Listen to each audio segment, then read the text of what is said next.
छठ भयारी और ससुर घर दहजुआ देखाई देवे खेतवा लिख देवे तब तो दूरा छोड़ देवो। लिखित है कि कुर्मी सबसे पहिल आदिवासी के तालाई यदि माटी का कोई जन्मला है तो पहिल लगे कुर्मी, लेकिन वो लिखल ता कोने मानो हो तो पावले कोने हम ही तो पी कारण यदि तो के पूछियो कि यदि तो आदिवासी लागे तो किना प्रमाण हो लिखित का छोड़ी के जटा दीपक कहले 1913 1865 1908 का सीएनटी एक्ट उगला छोड़ी के रीति रिवाज सोना के दही देलो यो भैदा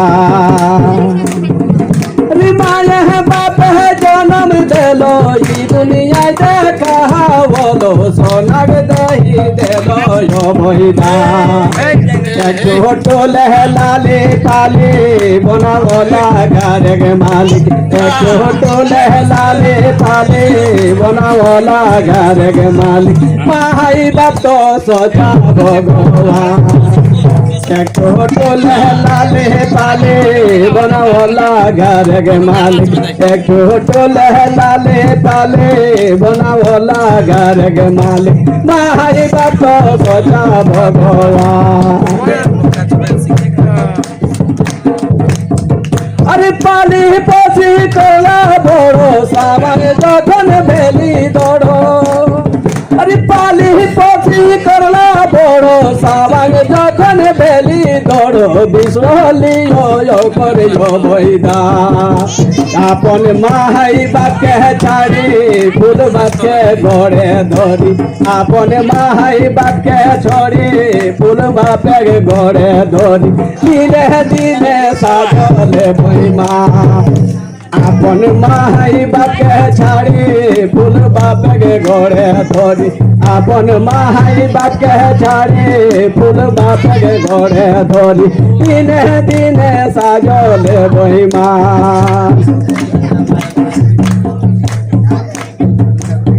माई बाप कहे कोरी छोटो गोड़ लागे है टांगल फोटो माई बाप कहे कोरी छोटो गोड़ लागे है टांगल फोटो करले पूजा कते के जोगा माई बाप कहे कोरी छोटो गोड़ लागे है टांगल फोटो करले पूजा कते के जोगा अपन माई बाप के छाड़ी फूल बाप के घोड़े धरी अपन माई बाप के छाड़ी फूल बाप के घोड़े धरी दिने दिने साजो।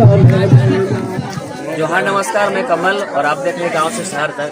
अभी हम मौजूद हैं सिल्ली क्षेत्र के ये जालूहटा गांव में और ये रात्रि का समय में बोकारो से कुर्मी समाज के जानकार लोग मौजूद हुए थे और समाज के अंदर में जागरूकता ला रहे हैं।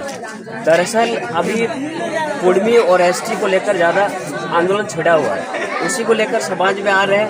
कहीं न कहीं आधुनिकता में हम लोग अपने हक अधिकार छीना जा रहा है, शोषित होते जा रहे हैं। इसी को लेकर आज यहाँ पे मौजूद हुए थे। हमारे बीच में अभी दीपक सर हैं, दीपक पुनरियार है और उनके साथ में और सहयोगी टीम भी है। हम उनसे जानना चाहेंगे आज किस उद्देश्य के साथ आज आना पड़ रहा है। सबसे पहले चैनल के ऊपर हम स्वागत करते हैं गांव से सर स्वागत करेंगे। आप परिचय पहले। जोहार, मैं दीपक पुनरियार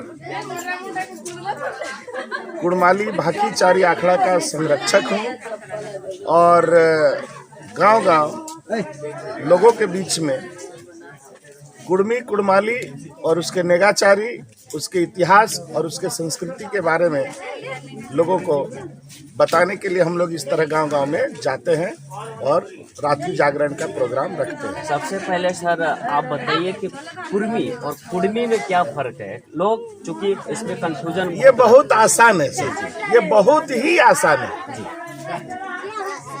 कुड़मी सिर्फ छोटा नागपुर के पठार में रहते हैं, छोटा नागपुर पठार के बाहर ये मिलते नहीं है।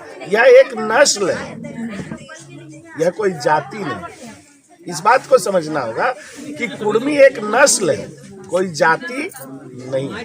कुर्मी एक जाति है जो पूरे भारत में पाई जाती है, जैसे बिहार, मध्य प्रदेश, उड़ीसा, वो सब जगह में कुर्मी पाए जाते हैं।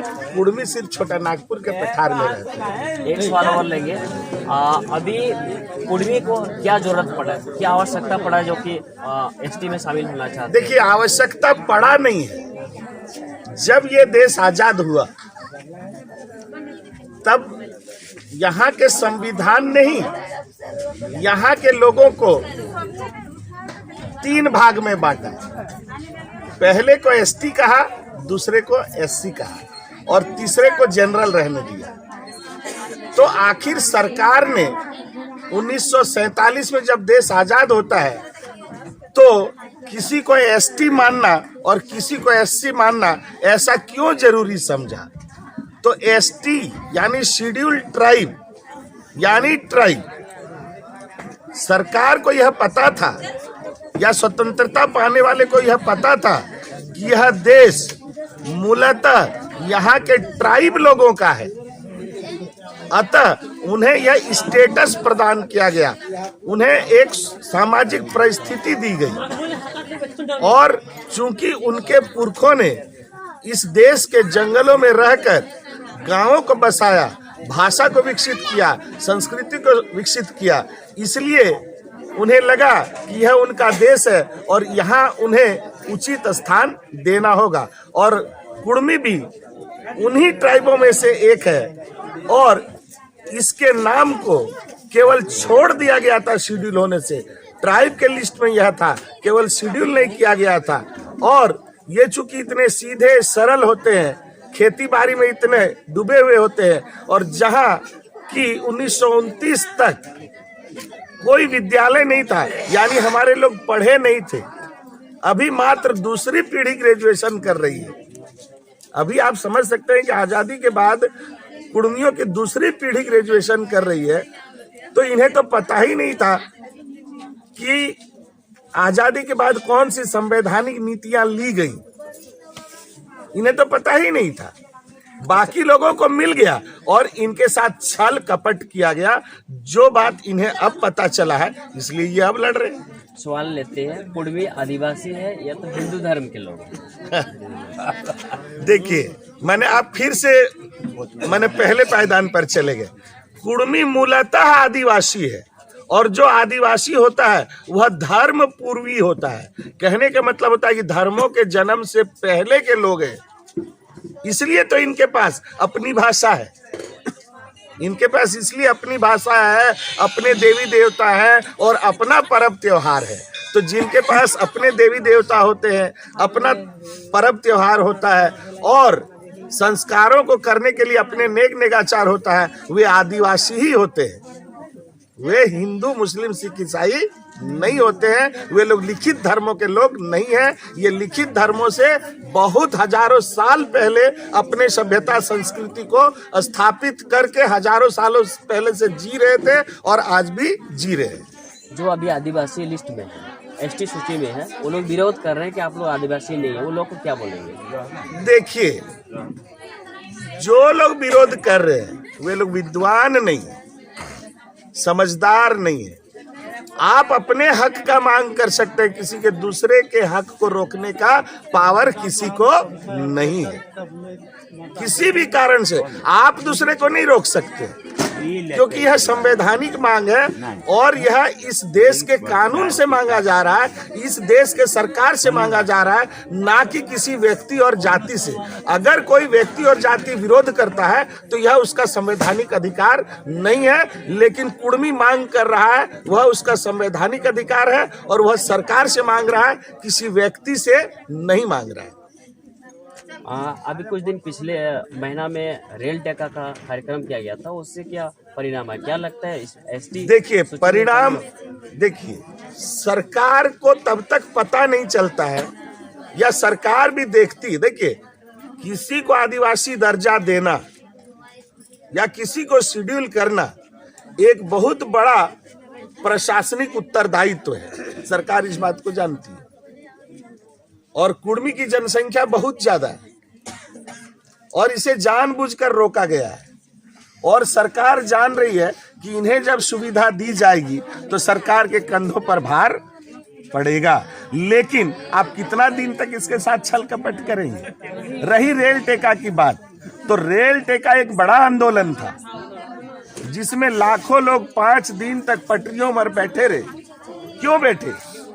क्योंकि आज उनकी जो स्थिति है या उनकी जो बुरी स्थिति है इस हद तक पहुंच चुकी है कि उनके लिए जीना या मरना कोई सवाल नहीं रखता है।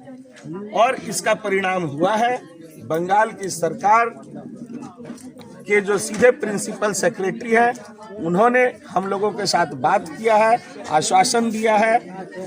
अभी हम लोग कल भी गए थे और 1 महीना बाद वे लोग फिर बुलाए हैं। इसमें बातचीत आगे चल रही है, बंगाल सफलता की ओर बढ़ रहा है। आगे रणनीति क्या है? आगे की रणनीति यही है कि जन जागरण को पूरे उत्तर में पारसनाथ से लेकर दक्षिण में मयूरभंज तक और पूरब में मिदनापुर से लेकर पश्चिम में सरगुजा तक जो कुर्मियों के पूरे 40,000 से अधिक गांव हैं, हर गांव को उसके अधिकार और कर्तव्य के प्रति जागृत कर देना है। आने वाले समय में 12 दिसंबर को हुड़का जाम संसद घेराव का ये एक प्रोग्राम है, ये क्या चीज है? देखिए, चूंकि यहाँ संस्थाएं अलग अलग हैं, बहुत सारे लीडर्स हैं, बहुत सारे नेता हैं, जिनको जो समझ में आता है कि ऐसा करने से होगा, तो खैर सभी की इच्छा है, जो लोग कर सकते हैं वे लोग जाएंगे।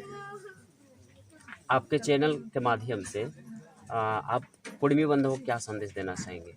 कुर्मी बंधुओं को मैं यही संदेश देना चाहूंगा कि वे अपने पुरखों के